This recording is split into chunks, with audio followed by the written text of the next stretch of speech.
Alright guys, hi. I hope this finds you well. This is like the 5th time I'm trying to record this and I keep rambling because I'm ridiculous, but yeah, so last time's a charm, hopefully. Today I'm gonna do a vlog. I've had a couple friends talk to me and say, "You're funny, you should do vlogs. People love vlogs." I don't see why anybody in the whole world would want to sit here and watch me talk for 10 minutes, but we're gonna try it. And maybe it'll, help me with my self-hatred. Yeah, so as you guys know, probably got laid off from my job last April. I worked my butt off in the automotive industry for 11 years. And I was one of the first people to be laid off because I had finally gotten a raise and was getting paid what I feel like I deserved. And they let me go, which is fine. I have no hard feelings to my immediate boss and all that. They're really awesome people. I still go visit them. But yeah, so it left me in a little bit of an interesting situation. Luckily, thank God, my husband at this point makes enough where I can stay home for a little while and play around. Not forever, but for a little while.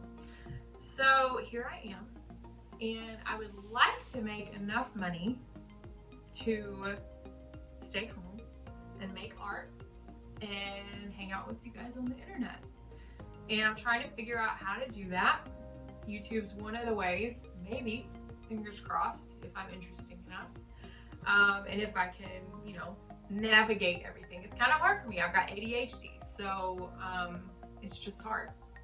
But yeah, so I've also had friends tell me the only way I can make money on the internet right now is with an OnlyFans, which I'm not really sure if I'm doing this right, but this actually is my OnlyFans.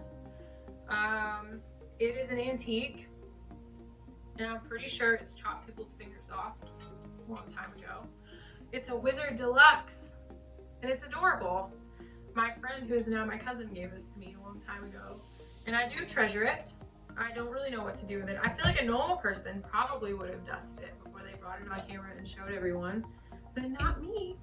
But yeah, there's my dusty OnlyFans. Hopefully this will get me some views. If I have to bring it on camera again, I totally will. We'll talk more about it. But for now, I'm gonna put it aside. So today I'm gonna just talk to you guys about how I personally develop my style.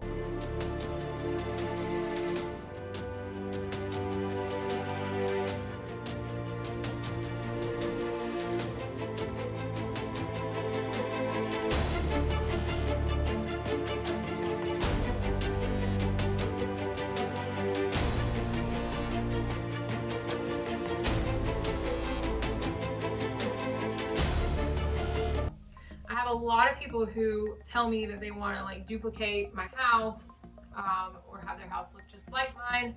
And while that is super flattering, I absolutely love you guys. It's such a sweet thing to say. That is not what I want. I want you guys to make your house reflect your personality. Now, maybe we have similar personalities and we like bright colors and stuff. And that's awesome. But I don't want you to ever just look at something I do and just copy it straight up.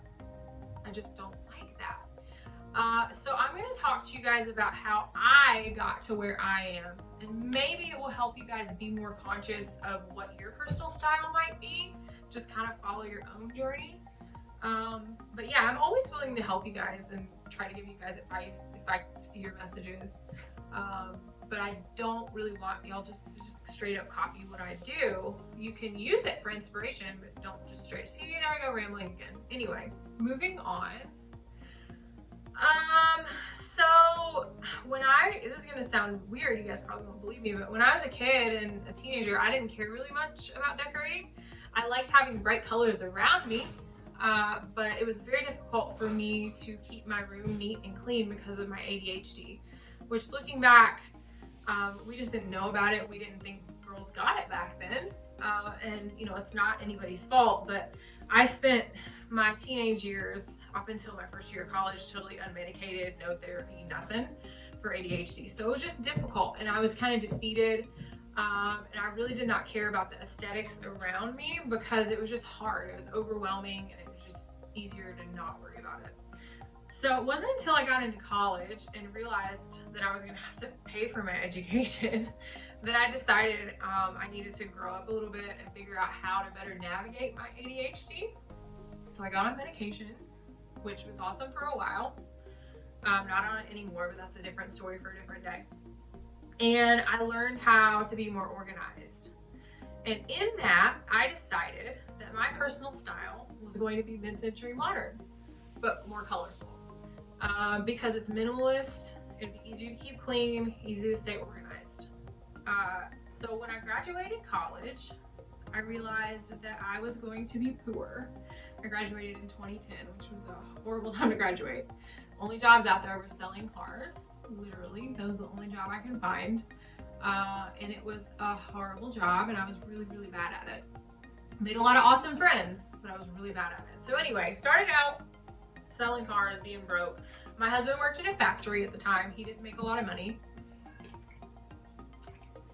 Y'all, I'm not poor now, or I'm not rich now, but I still buy bougie water because it's delicious. But anyway, yeah, so realized we were gonna be broke for a while and I was not gonna have my mid-century dream for quite some time. So in the meantime, we needed furniture. And a lot of our furniture was given to us by his parents, my grandparents, all that. And it just looked like a big mess of hodgepodge. It was not cute, it didn't go together. It was just a mess. It was like some stuff was beige, some stuff was hunter green. A lot of it was like 90s colors. A lot of it was really awesome furniture, like really good quality furniture. It just did not look good together.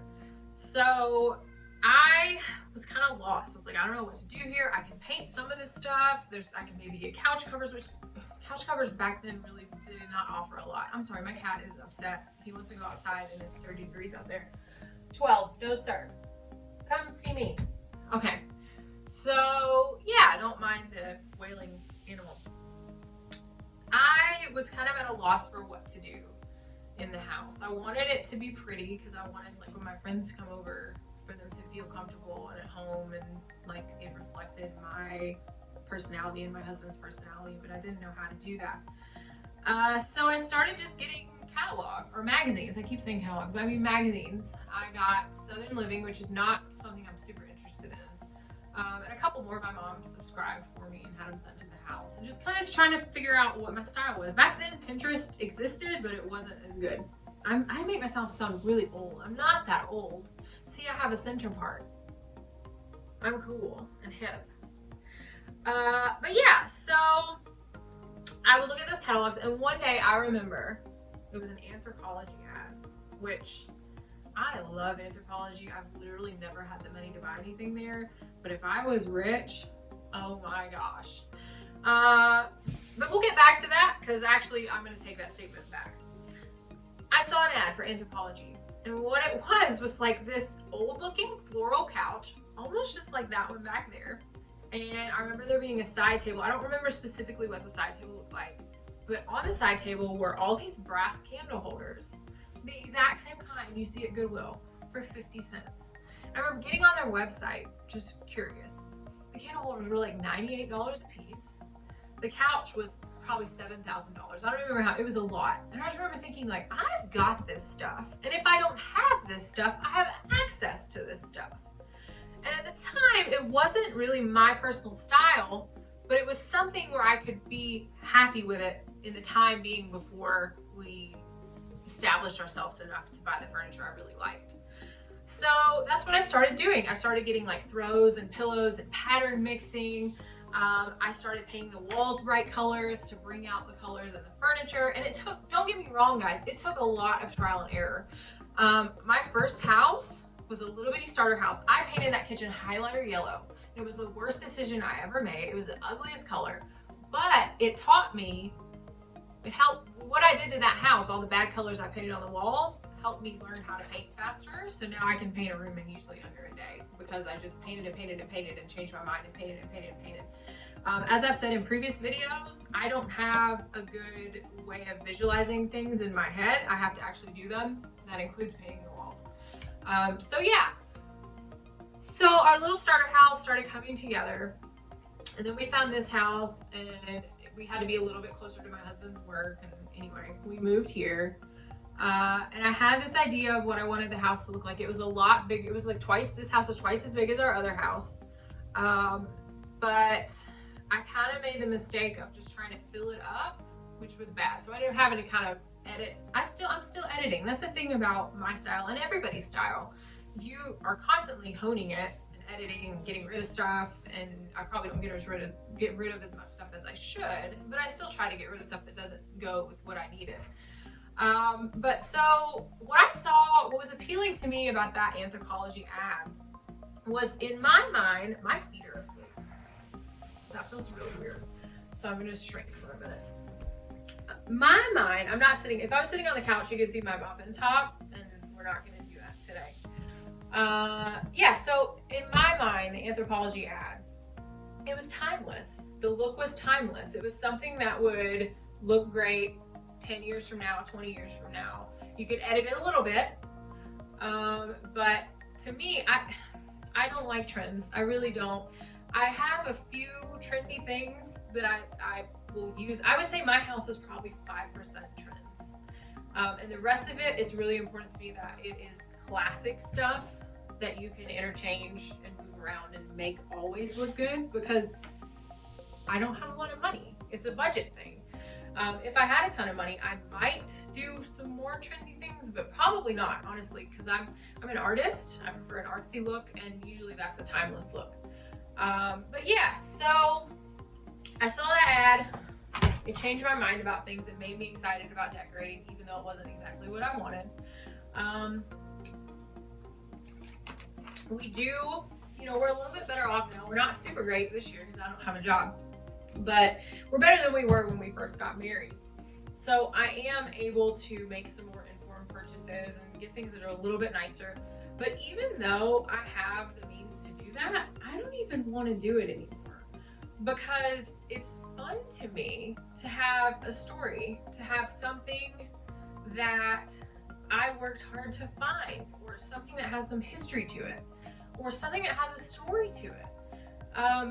Me having ADHD and memory issues, I like to have things that remind me of other things, of times in my life that I might have forgotten. And when I happen upon those things, then I remember more. So I'm a hoarder. It's a pretty hoard. It is what it is. And, eventually I do get rid of some things just for practical reasons and for my own mind to have more of a clean slate. But, I like to just have little mementos of times in my life so that I don't forget, and hopefully don't forget the lessons that those times taught me. So even if I could go back, I was thinking about this the other day, even if I could go back and start fresh, like let's just say I got rid of everything in my house, somebody gave me $1 million to spend on decor, I don't know if I would just go buy a bunch of mid-century modern stuff. I think I would do the same thing over again. I think I would just try to find the fun things that spoke to my heart. And we're kind of precious with history. And just, to me, it's more fun that way. And, maybe you guys aren't like that. Maybe you like the farmhouse style. I'm not gonna knock other styles. I do knock other styles. I know I talk crap about farmhouse, and I really, it's not my personal style, but I can appreciate certain elements of it. I'll tell you what I don't like is 12. I'm really sorry. What I don't like is when people don't bring their personality into their home. I think it's really sad when I get online and I see the same regurgitated stuff over and over again. No family pictures, no art, none of the kids' art, no sign of a pet or any type of home. Just to me, that's sad. And that translates across any type of style. If I see a mid-century house that looks like that, it doesn't have any soul, it just makes me sad. So when you hear me talk about farmhouse, I'm not talking specifically about just farmhouse in general. I'm talking about the regurgitated farmhouse that you see the stuff at Hobby Lobby. People just go grab it off the shelves and put it on their wall without any thought. I don't like that. I just don't. I do, like I said though, I do appreciate certain elements of the farmhouse style. I just like to talk crap. I just like to talk crap sometimes. I'm a very nice, positive person, but every now and then I just like to talk crap. But y'all know, I appreciate little bits of everything. I even appreciate white walls sometimes. I appreciate all kinds of things that most people wouldn't think that I would. What I mostly appreciate is just knowing that people love their home, they appreciate it, and that they let their personality show through the home. I think that's really cool. But yeah, so that was a little bit about how I developed my style, and my style is constantly evolving. But in general, I'm pretty sure this is what it's gonna look like for the most part. Bright walls, lots of art, bright. It's always gonna be bright, I can tell you that. At least the furniture and stuff. But yeah, so did I talk about everything on my list? Yeah, I think I did. The only other thing I want to elaborate, I would probably, so I guess a lot of people say, well, what do you call your style? Eclectic is what the internet calls it, would be the definition, is eclectic. I think that's a little bit broad. I would say artsy eclectic, artsy bohemian eclectic, vintage, I don't know. It's just a lot, it's a lot of stuff. It's a horde, it's a colorful horde. Let's be real. In terms of bohemian, you know, I've always been attracted to bohemian things. There is a trend on the internet that's telling you that bohemian is white walls, baskets on the wall, macrame, those peacock chairs that everybody's paying way too much money for, that are not practical in a house because they take up so much room. And you know, plants, house plants. They're like, oh, this is the formula. First of all, bohemian doesn't have a formula. The idea of bohemian is art. It circles around art and artistic creativity, colors. Bohemian is rooted in colors and not caring what other people think about your house. So when I get online and I get on those bohemian groups that I used to belong to because they had interesting ideas instead of just the same thing over and over again, I get irritated because I see people post something and they say, oh, I found this at a thrift shop and I really like it, but is it boho? Honey, if you love it, it's boho. That's the definition of boho. I don't know why we're rewriting this. I feel like all the people that belong to the farmhouse groups are just taking over the boho groups because it's the same thing. It's this, you look at it and it looks the same. You look at what last year's farmhouse, this year's, it's the same. Just add some tassels and some plants. It's the same dang thing. Anyway, I'm done with my rant. I hope that you guys enjoyed this, and we'll talk more about my OnlyFans. Maybe. We'll see. And just let me know if there's anything else you guys want to talk about. I want to know about y'all's styles. I enjoy seeing your houses on the internet. I can answer questions for you if you just put them in the comments. I'll do another video where I answer some questions. But yeah, so that's just a little bit about me and how I developed my style out of necessity and poverty, and yeah, making it work. That's one of my favorite things to see, is when people make things work, because I had to do it and it makes it relatable. So yeah, anyway, I hope you guys have a great day. I've totally lost my voice, hopefully in like a cute way, like a Kathleen Turner way instead of a, what are the Simpsons, Marge Simpson sisters? You know what I'm talking about. Anyway, yeah, so I hope you guys have a great day, and please be bright and do right.